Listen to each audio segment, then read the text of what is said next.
what's up, guys? It's covering a lot of German World War One stuff, and I never got to this to sort of cap it off. I don't know if that was earlier in the year, was it last year already? It's this whole year has been a sort of a blur in a way. I don't know if that's good or bad, but of course the German Freikorps. Now we know who they are, right? Usually when they're mentioned today, they're just mentioned as a sort of a footnote to the rise of the you know who's, right? Uh, and I say, okay, and right? But the story is, I mean, we know the story. The true stories are actually very interesting in themselves. Okay, far more interesting than the narratives that have been spun. But in terms of the Freikorps, you literally had an old German tradition of men coming together to fight in a war band against, you could say, the forces of modernity that had torn this country, this newly formed country, into chaos. Okay, now I always argue the German character is built up as much by their geography, something that many Anglos don't seem to understand. Germans are surrounded by their enemies. Okay, Germans are often enemies to each other. Their dialects are not a different accent. Their dialects are unintelligible many of the time. Uh, the German is as much a warrior as he was a farmer or a worker or all these things. You could argue things more integrated into a society where loyalty and duty was the highest marker, more than profit. Okay, now you say, oh, they had capitalist pigs. Yeah, yeah, come on. The point I'm making is really summed up with the Freikorps. You got like with the Spanish Civil War, there were, of course, you had hidebound reactionaries and conservatives. Not that you can't have fiery and radical people from those movements, okay? But in terms of the Freikorps, right? Men, despite the horrors, the wartime experience had impressed on them enduring values, okay? Patriotism, military honor, duty, the many lives lost as sacrifices in the service of a cause, unshakable loyalty to their comrades and their battlefield leaders. For such men, reintegration into bourgeois peacetime life was almost an impossibility. They inhabited a separate mental world where fighting spirit, heroism, and comradeship were the only true values. And this is really what you can say about them. Okay, these very Freikorps, these right-wing paramilitaries, as you call them, they basically saved you could say, the democratic socialist government that had come into being in Germany from the more radical communists. Okay, now what is the old irony? Right? These men probably had many things in common with the young fiery communists in terms of their anti-liberal fervor, their anti-bourgeois fervor. Okay, and you will still see that the very government they hate is being saved by them, and is being betrayed by them. Okay, anyway, just they go through the history of it.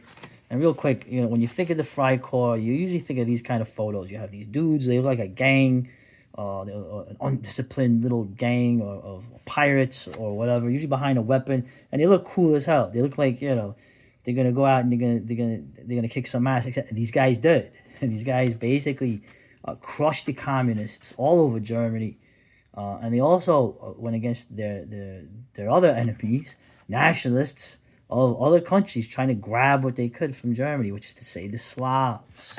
Right? So it's fascinating in terms of, and here's some communists. You can see the Volksmarines. The Navy always bred a lot of communists. So, of course, when you're in the Navy, what are most sailors? They're workers, right? They're not warriors. Right? But many of the Freikorps guys were front fighters, right? Men who had been in the trenches. So anyway, of course, the war ended. You get all the chaos. You get the Spartacists. You get the Berlin, the battle for Berlin. The SPD, right? The Social Democrats. They can't. The army has been reduced. They can't. They need these guys coming back who are pissed and seeing their country and falling to pieces. They need these guys to fight these Reds. Okay. Berlin was a huge battle early on. Bavaria, of course, the Munich Soviet. Remember that 6 months is essentially a Soviet controlled, you could say the German Soviet controlled, red controlled place, killed a lot of people. When it came time to fight, it's interesting to see that when you had the battle occur, okay, they started killing a lot of people, executing a lot of people. Their assault was planned for May 2nd, but when they heard all the executions going on May 1st, on May Day, we all know May Day, right? They went in there. They preempted them and they crushed the Reds. Oh, they didn't give them a fair trial. They executed Rosa Luxemburg and Karl Liebknecht. You can't see the tears coming from my eyes, on the other side of the camera. So, and of course, you can imagine Austria-Hungary, you have a similar thing, the Heimwehren, or the Austrian equivalents. The Freikorps, if you read about them, as well as the Freikorps, many of these men were also socialists. Okay, we sort of have, just like I mentioned before about the Anglo inability to understand the Germans' psychological character in many ways, mainly because of the geography, a lot of it because of the geography, but also the idea that what socialism is. In an English country, speaking country, socialism is your radical, whatever. In Germany, it's a lot different. It's a lot more integrated. There's many different variations of it. Karl Marx told you that his was the best. Remember, there were many socialists of different stripes with different beliefs. You could argue, but the left-right paradigm really doesn't hold because, like I said, you have a whole bunch of men who have lived with equality in a way that you could only get fighting as a war band, okay, and with danger, okay, where the commanders, and that was one of the things with the Freikorps, the commanders and the men, the people were more loyal to them. They could argue, well, these are like warlords, like it's like China and what happened there, but it's a little more integral into the German character, just saying. Right, the main time, the people they're fighting for, the Weimar government, the Freikorps men hate the SPD. Everyone hated the bougie. So, anyway, of course, you have the putsch. Right? You have a little rebellion here that didn't work out. They try to do some of them try to do a military takeover. Of course, they called it general strike. Remember that? I think that's a great idea. General strike. There's a lot of talk about the Sorelian general strike as a tool in the future. I don't know what they're talking about. But then you had, of course, the Ruhr Valley, right? You have the industrial and mining area of the western part of Germany, the Red Army of the Ruhr. They went in there and they whooped their asses too, the Freikorps. Of course, these are not all one unit. They're all local people. Here's another cool photo. This is what I'm talking about. You see the skull and crossbones is a huge motif. Of course, you see it in the old, in the 19th century. You see it in the German, some of the uniforms, but you see the skull and crossbones, a common thing to the Germans. There's like that outlaw sort of like vibe to it. Of course, in Italy with the Arditis and their things as well. You have the skull with the knife in its teeth. Right? So there's something you can see what's going on. These are men. They're not hidebound conservative reactionaries. Okay, a lot of them wanted a new order. Okay, but not based in the Bolshevism. Seems pretty simple. Now, of course, like for example, the Arbeitsgemeinschaft, labor community. Themes of war and work. I mean, pretty much this is the German throughout history. He's the worker, the farmer, and the warrior. Right? These are some volunteer dudes. But yeah, let's take a cool photo, man. Yeah. Of course, some of the nastiest battles, like I had mentioned, were in Poland. And there was a famous one. And this is where I guess I'll end this video with one of the resentments that I had built. Okay, particularly here in Upper Silesia, right, in Poland. You had, of course, the Polish invading and attacking, grabbing areas of Germany, trying to grab whatever they could. Okay? And literally the unofficial Freikorps, because now you have the Reichswehr, the official army that you Germans are allowed to have.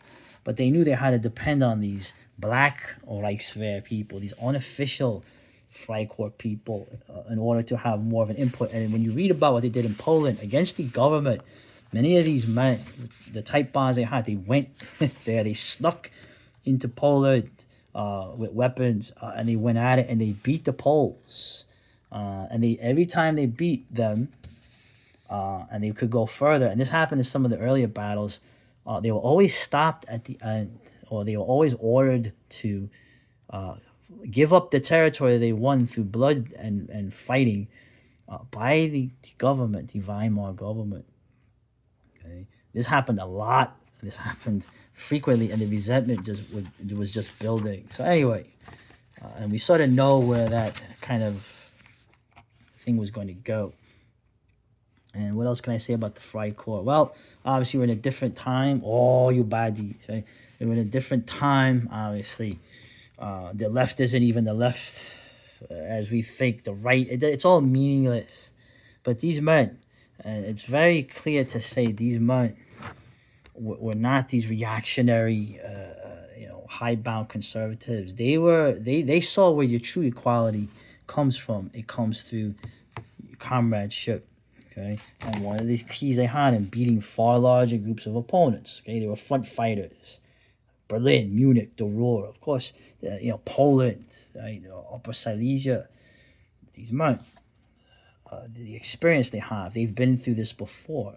Aggressive spirit, flexible, opportunistic. Oh, the rigid High German. They were not rigid. They were very flexible people. Right. Right, the Starstruck and the assault units of the First War. Right? Obviously, you think of Ernst Junger and you think of another Ernst. But we don't want to get into that because everyone else does that. Excellent book. And real quick, obviously, I went over this a long time ago. Ernst von Salomon's The Outlaws, right? Here's an example of the cover, right? These dudes are like these armored cars driving around like it's friggin' Mad Max. But it's not. It's Munich. It's Berlin. It's your homeland. It's your Heimat. Great book. Of course, he was in a more radical group that actually took out Walter Rathenau, right? One of the guys that had ordered that, who had sort of undermined one of their victories out there. And some of the writing of this is excellent. I mean, a lot of it is excellently written. And this is another one here that a friend of mine got me, Kurt Eggers. Now, he gave this to me. He says, I don't like, this is not well written. I don't agree, okay? Obviously, Solomon is a better writer, but Kurt, this is a fun little yarn published by who it is. Oh, I don't know who those are. Of course, Kurt Eggers. Look into him. I won't say much. He's not related to Robert Eggers. But this is a fun little book. Essentially fictionalizing, but the guy was in it. The whole thing that happened in Upper Silesia, the battles they had. Okay, and it's a fun novel. It's not... the people that come into them from the most abuse by Eggers, or at least the people that I could mention, are the hidebound, conservative, Catholic reactionaries. Okay, they come in probably for more division because they're not even for the side or for the things that they want. And it is an interesting thing to see that. And of course, the violence in this and the way it's done at the end is enjoyable, and it's horrifying. The end, actually, you could argue, is what happened. They win this battle, this horrific battle. A lot of comrades die, and then they have to give it up. But I guess I shouldn't give it away. So anyway, it's examples of the Freikorps of fiction, if you're into that. So anyway, longer than I went, but how there's so much to cover. What are you gonna do? How are you gonna do that? So, and I will say it's always cool when you see like the elk, right? The bear, what is the bear claw paw? The elk's antler. All these interesting, the oak leaf. Why is the oak? You see oaks everywhere in German things. What are all these? Obviously, it's from what's this? The Edelweiss. What is this? What are these things? These are pagan. Okay? All right. Be free, my friends. Be free. Later.